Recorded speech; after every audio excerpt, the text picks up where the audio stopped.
this, and then Gina, what I'm gonna have you do, can you just give me one big, put your hands up like this and do, Ready? perfect. Gina, how do you say and spell your first and last name? Gina Stearman. Okay, and tell me just briefly about yourself, like we were talking about a second ago. How'd you guys end up in Maine? How long have you been here, so on and so forth? Okay. Look there, And or you look can at do you. the whole time. We're just having a conversation. Oh, sweet. Yeah. Okay. So we lived in Alaska for 4 years, and we moved here in 2018. My husband's a pastor. So once my daughter graduated 8th grade, we decided to move so the kids could go to Pine Tree Academy. So we've been here since November of 2018. I'm a nurse and got 3 kids. Awesome. And can you tell me a little bit about what got you into wanting to take in Ukrainian orphans? Yeah, so in 2015, we had been in Alaska about a year. One of our good friends messaged me and she said, you need to host a Ukrainian orphan. So the Ukrainian welfare system is very, very different from here. If you don't have money to take care of your child, you can every 6 months show up at an orphanage, sign a piece of paper, and they keep your kid. So they're not a legal orphan. The country doesn't want legal orphans because then legally they have to pay them a stipend. So there are over 70,000 orphans in the country. Many of them are available for adoption, some aren't. The ones who do not have that family member or nana or whatever to go home to are stuck in the orphanage all summer and during Christmas break. So there are several hosting organizations where you bring the kids here so they can experience a family, and children, once they're above age 7, have less than 3% chance on average of getting adopted because they all want the cute little girl with the blonde hair, the little baby. Nobody wants the teenagers. Nobody wants the older kids. So it's an amazing way for families to be connected with kids. So she called me up and she's like, you've got to host an orphan. And I was like, absolutely not, because I will fall in love and then I'll want to adopt. And she's like, exactly, that's the point. And I thought about it for 10 days or so, and she goes, you're running out of time. I talked to my husband about it, talked to my kids, and he's like, sure, why not? So that was when our life changed, and it's been all about our kids ever since, really. So we chose 2 kids, a sibling group, Sasha and German. They were 10 and 13, exactly the ages of my boy and my girl. And we fundraised, and I was terrified. I had no idea what I was getting myself into. I was a flight nurse at the time, so I had a very flexible schedule. So I went to the airport to pick up these kids on June 14, 2015. And there were 70 other orphans that got off that plane. Sasha was 13 and she weighed 70 pounds. German was 10 and he was 50 pounds. I cried for 3 days. It just opened up this world. I'm like, how can this happen? And they immediately, got along really well with my other 2. There was quite a bit of fireworks. They were at our house for 13 weeks. One of the big reasons we did this is because you can't teach empathy to a child unless they take care of something less fortunate. That's how you teach empathy to somebody. My kids were living the American dream. They had everything they wanted and everything they needed and most of what they wanted. So I was like, you know what, this will be a good experience. And I was told that they were legally adoptable. That turned out not to be true. They had a father who was in a loony bin somewhere in Ukraine, nobody knew where. So they were not on the registry, and I was absolutely crushed, our whole family. I remember after about 3 days, my youngest came up to me who was 10, and he's very much mama's boy. And he's like, Mom, I don't want to share you. I don't want to share my things. I don't want to share my Legos. He's eating all the food in the house. They ate and ate and ate and ate. Like, you had to teach them how to use a soda fountain, had to teach them how to flush toilet paper down the toilet. It was, they won't take their underwear off because they only have one pair and it'll get stolen. I mean, things that you don't even think about. And so I remember I was getting ready for work, and he's like, Mommy, I just don't want him here. And I sat him down and I said, listen, buddy, do you know the only difference between you and him? The only difference. And he's like, what? I said, the uterus that you grew in, that's it. The mother that you were given is the only difference. You could be him, he could be you. And he looked at me and he thought a minute and he's like, I'm so selfish.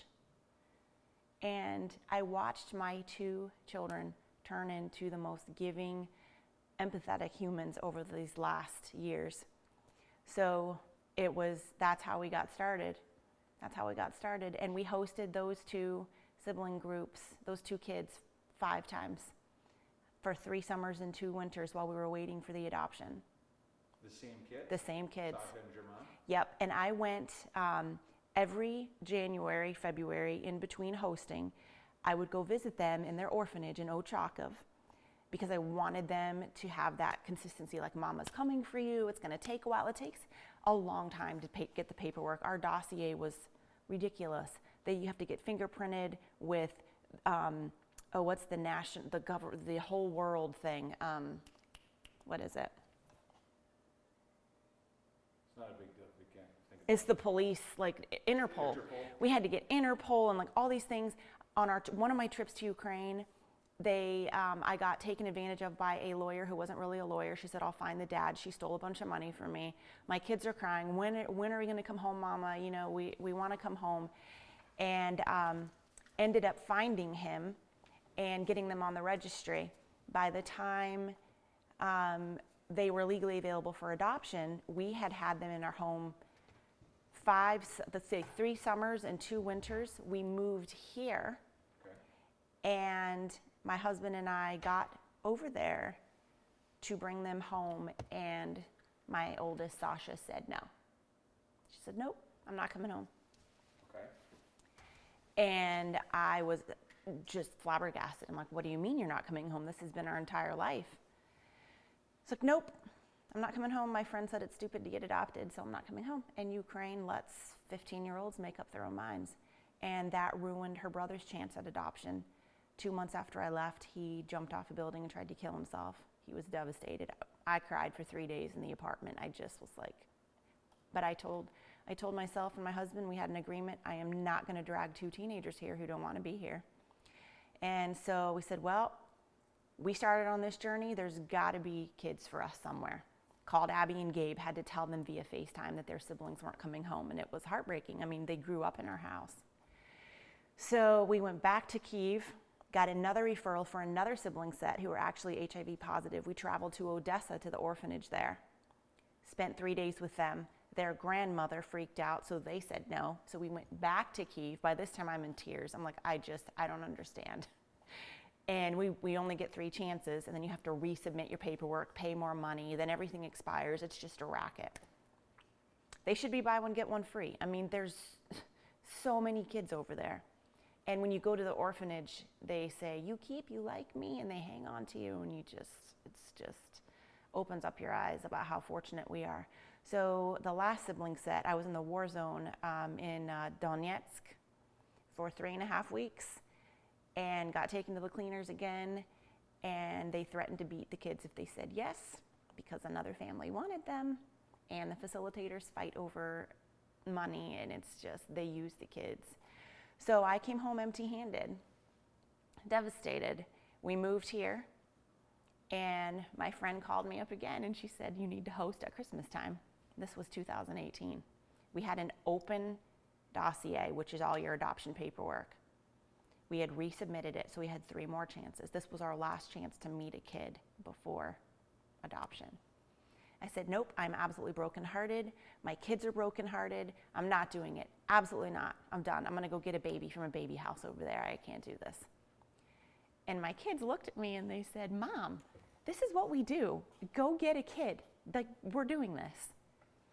So I said, all right. And she sent me a picture of Sergey, my son. And she goes, look at his kind, beautiful face. She's like, you need to bring him home for Christmas. I was like, oh my gosh, he's adorable. She goes, if you don't bring him home, I will. I said, fine, okay. So I went to New York City, picked him up, and he had never gotten the letter introducing our family. So this English-speaking woman comes running after, Sergey, welcome to America. And he had no idea who I was. The orphan kids are the brave ones. It's not us, it's them. Because they, they're so brave and they've been through so much. So he came home, spent Christmas with us here in Maine, didn't speak any English, and I speak just a little bit of Ukrainian, not much, like 5 words. My kids spoke more than I did. And towards the end of the winter hosting session, which was just 4 weeks, I said, hey, Sergey, so we're wanting to adopt you if you would like that. And he said yes, and he went back to Ukraine in January. We went over in February for court. He never hesitated. He does not realize how much he healed me. He's my gift. And I was terrified he would say no too. It was serious trauma to go through the loss of 2 kids. It's like losing biological children. You know, they were my kids, and they always will be. I still am in touch with my kids over there. And brought him home in April of 2019, and he was the one that was meant to be with us, and he blesses me every single day. So people ask me all the time, you know, how could you adopt a teenage boy? And I'm like, why not? You know, people are prejudiced. People don't understand orphans. They don't understand the humanitarian crisis, and they don't understand how many beautiful, wonderful kids there are that they just want to be loved. And it really simplified my parenting, my husband and me. Kids don't need a lot. They need a few rules. They need lots of love and clear boundaries. And it was the best thing we ever did. And you know, if Sasha and German had said yes, I really believe that we would have found Sergey, because he was meant to be ours and fits in beautifully. And I like to say I have 3 kids. 1 is adopted. I don't remember which one. I love that. I'm going to change this up a little bit.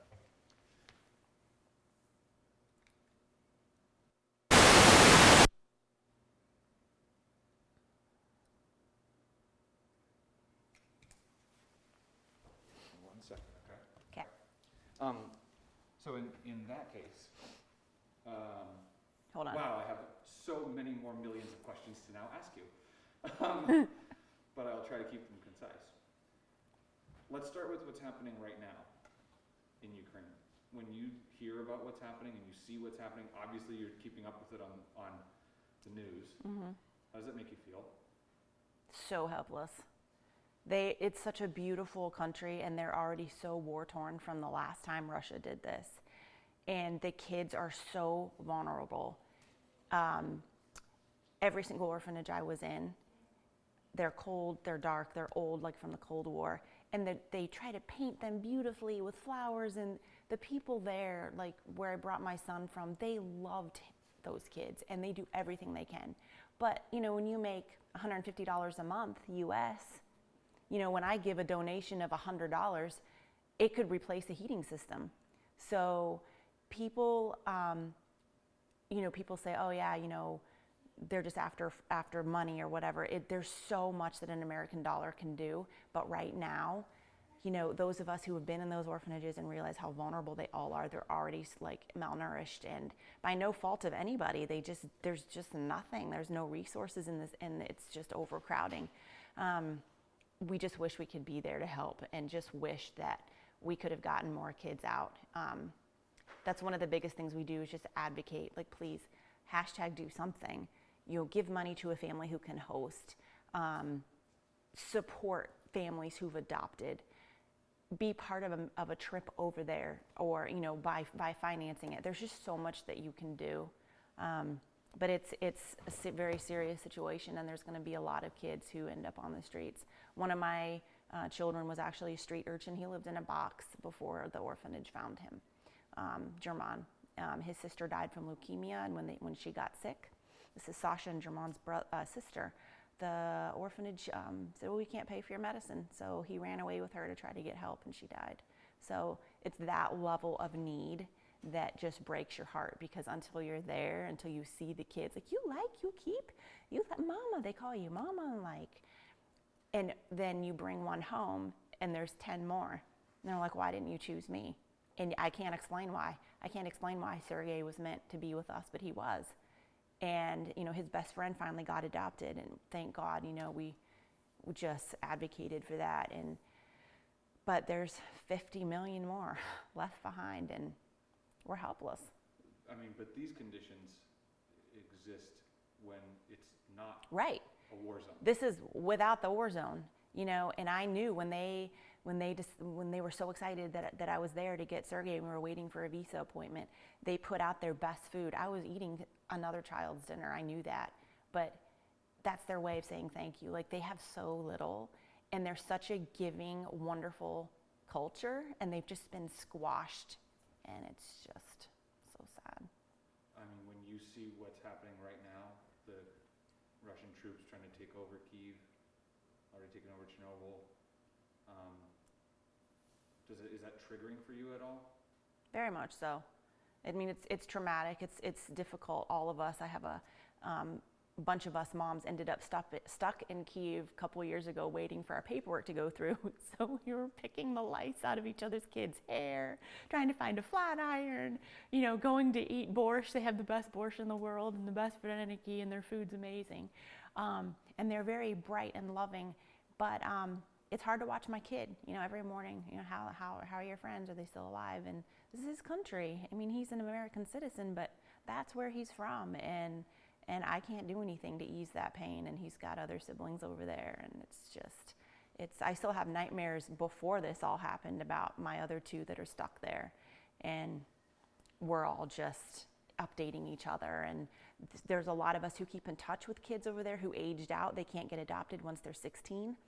Unless they have a younger sibling, then you can file a special paper to bring them. So we keep in touch with a lot of the kids over there and are kind of like their mom from afar, and they update us. I'm in the shelter, or I'm hiding in the subway, and we're just helpless because we can't even send money, because what are they going to do with it? Yeah. What do you think? There are so many people, I think, especially in the U.S., who have a hard time wrapping their head around what's going on over there and why, other than maybe how it affects them. You know, oh, gas prices are going to go up. Oh, the stocks are going to go down, so my 401k is going to, take a hit. Can you explain to them, to people who maybe don't have that same connection personally that you do to the country and the people over there, why this is so hard to watch? I don't think any of us in this country realize how incredibly blessed and privileged we are. I gotta itch my nose. Oh, go for it. Yeah. You can start over if you want. Moose, you can hang out with me, bud. Yeah, I think I love you, man. All right. I'll just ask you again, if you don't mind. Can you help explain to people who may not have the same level of personal connection that you do to the country and the people there, why this is hard to watch for you? I think it's because I didn't realize, our family, I know I watched my own children realize how incredibly privileged they were and how incredibly selfish I was, standing in line at my Starbucks. Where's my Starbucks? And the gas price went up by 10 cents. Well, I'm just thankful that I can buy gas when I'm in Ukraine. I'm just thankful that I have the next meal to put in front of me, and they're at the mercy of this poverty, and the little old babushkas selling eggs by the side of the road to make a living. Like, it's just, you realize how incredibly blessed we are and how selfish and entitled we are. And find someone who's less fortunate than you and bless them, because you don't have to go to Ukraine to do that. But if you're so focused on yourself, you can't see what's in front of you, that neighbor who needs her snow plowed for her or something. It's just, we are just so privileged, we've forgotten. They have nothing. And they're so grateful. We would have, when we would go to the orphanages to visit in the afternoon, we would bring candy and school supplies, and the kids, or apples, bananas, oranges. Those are things they can't afford.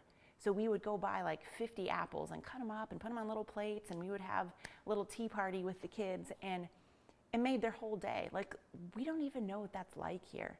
And we get angry when there's a mask mandate, or, you have to do this, or you wear your seatbelt. I mean, we have no idea. We have everything here. I will be perfectly honest with you.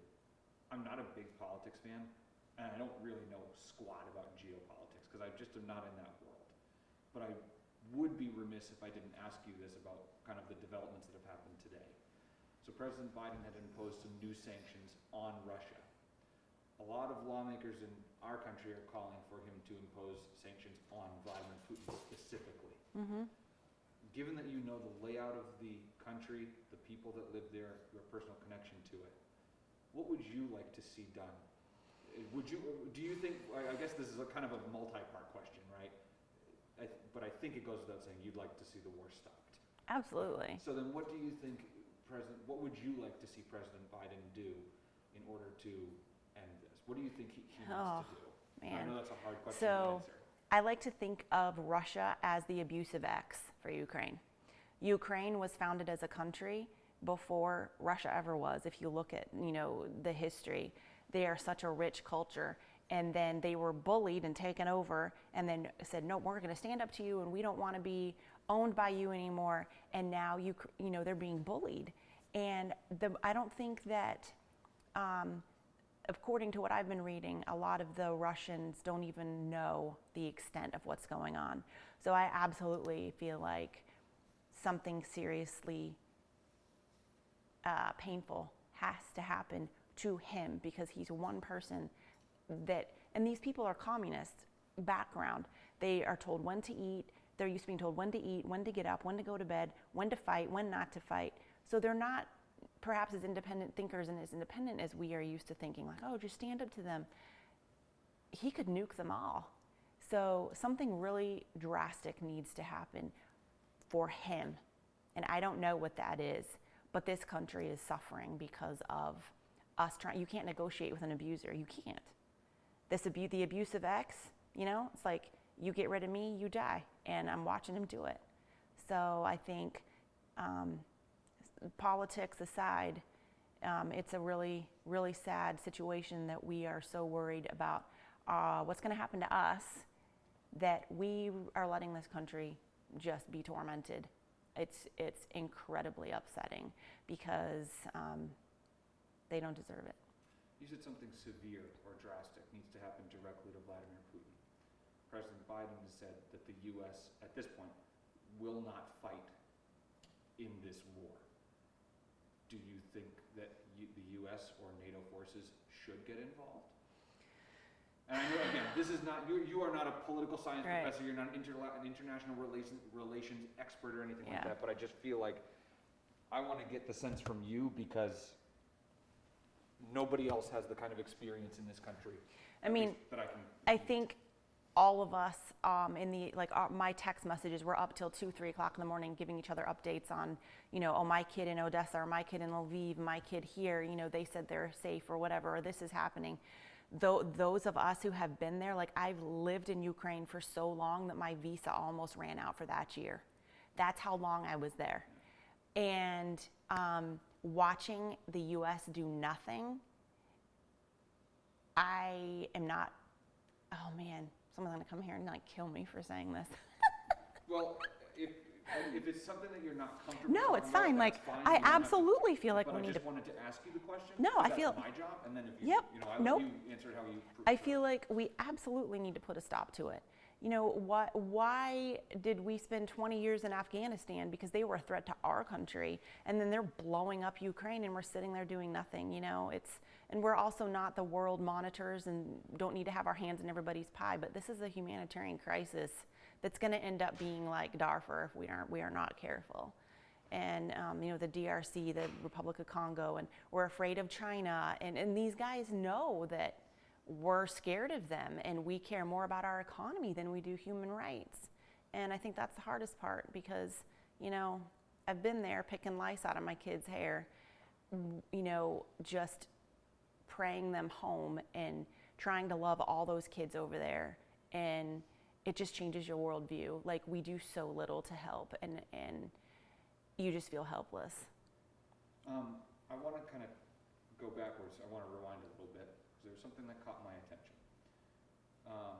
When you started telling me your story about how you got into all of this, started adopting kids from Ukraine, or hosting and ultimately adopting, I noticed you got a little emotional when you said it changed your life. Mm-hmm. You now have Sergey. Mm-hmm. Why did you get emotional when you said it changed your life? And what does it feel like to look at your son here today in this house, given what's going on overseas? Oh man, there's the emotion. I'm sad because of being so helpless to do anything, and You're good. Okay. Yeah, no, I'm just checking. Okay. The emotion stems from, so much is left to chance. I always said, oh, my kids, I had kids, friends who were losing their kids. They were saying no at the last minute or whatever, or other families were snatching them away from them at the last minute. Oh, that'll never happen to me, and then it did.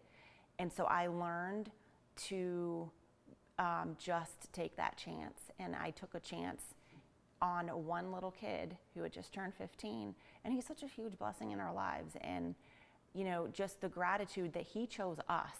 He chose us, and I feel so fortunate to have been blessed with him, and so sad that we didn't find him sooner, so we could have loved him longer. I mean, what happened to him and what happened to all the other kids out there, it's not fair. And maybe if I had known about orphan advocacy sooner, we could have done something sooner, and it's a ripple effect. My cousins ended up hosting, and then their family fell in love with their kid, and they adopted him, and then some cousins adopted, and that's how it works. And yeah, it's a huge part of my life, and I still dream about what happened to us over there in Ukraine and the loss of the other kids. And but at the same time, Sergey, I'm open with him about it. I'm like, yeah, no, I didn't even know you existed, but I found you for a reason, and everything I went through was so that you could find a family, and I'm so glad that you chose us. Now, granted, we're a very normal family of 3 teenagers with lots of sibling rivalry, but there's no doubt in my mind that this was the journey we were meant to be on, and it's consumed our life for the past 7 years. Like, I would say almost $80,000 later. And so I learned how much money doesn't really matter. When you really love something, and when you really realize how much need there is, what's $1,000? That will feed an orphanage for a year. And then we whine when our Starbucks order is late. It's just, I'm ashamed. I was ashamed of how selfish I'd been. When you look at Sergey in this house right now today, and you know what's happening overseas, do you have any emotions or reactions? Absolutely. I mean, I can't do anything, I can't do anything to ease his worry and his pain, and I wish I could help his sister who's over there, the grandpa who took him under his wing at the orphanage and who was a huge, huge influence in his life. We don't even know where he is, and the pain of watching my son go through that in this house where he's safe. He has plenty of food, he has a family, he has everything he needs. I can only imagine, and he doesn't talk much about how he's feeling, but he and I have an understanding between each other. I think I don't know. I can talk to him when no one else can. I guess that's a mom thing. And also other kids taught him very early, Mom can tell when something's wrong, so just admit it and just, let's just get it out and talk about it. So it's hard for me to watch, and I literally can't do anything about it. So I'm just glad he's here and not there. So glad. That's a much better way to end this interview. Is there anything, I know that this concept is like an onion, right? How many layers there are to all of this. I probably haven't asked you every single question that needs to be asked. So what do you wish I had asked you as a reporter? If you were interviewing yourself, if I knew you better, what would I have asked you? What do you think, kids? What did we leave out? What did we not cover? I think there's a huge impact that this has on the kids, and I don't know, like maybe ask them. How it changed you guys? But Maybe I need to talk to we're them. not in the interview. Yeah. You can be. Sit in this chair. Do you want to be? I'm not really dressed for it. Oh, you're fine. You don't have to be, wearing a fancy clothes. That would be a huge impact, Abby. Like what it did for you as a teenager. I think. I would talk to them if they're Yeah, okay with it. absolutely. I think, Abby, go put on a different shirt if you want to. I think the one thing that I had to face that was really, really hard was how deeply prejudiced people can be against older orphans. I had family members that would not speak to me and said that I was ruining my family, taking this huge risk because, and I was like, I had to face that. And the mama bear in me was like, don't you dare mess with my kids. They've been through enough already. But I had to learn how to educate. This is a misunderstanding that you have. Like, if you live in a neighborhood with Mexicans, you're going to get shot, or black kids are going to. Just these stupid misunderstandings that are not based in reality, but it's just kind of folklore that's passed down. Oh well, I knew a lady who adopted a Russian orphan, and he killed everybody and ate them. It's like, you really believe that? So there's prejudice and misunderstanding and preconceived ideas. Well, why didn't you just adopt one from here? Because I wanted to get one from there. And it opens up a huge, huge world of what can I do? Whether it's someone from Somalia, a kid from Somalia, or wherever. We're so isolated here, and we have all this wealth. Just every family can do something, And I think as a mother, watching how it changed our family's focus from when's our next vacation, or what are we going to eat, to all right, what are we going to do to bless these kids? And it changed the whole dynamic of the family, from self-centered to we're going to share what we have with someone less fortunate, and in return they bless you. Like, I'm the lucky one. Sergey landed a house and a family, but he helped heal me because I was so unbelievably traumatized from the 6 children that I lost over there. And then he's like, sure, you can be my mom. And here he is, that was huge for me. And we fight like a normal mother and son, and he's like, I love you. He'll buy me chocolate. Like, oh my gosh, fine, I forgive you. He knows exactly what to do.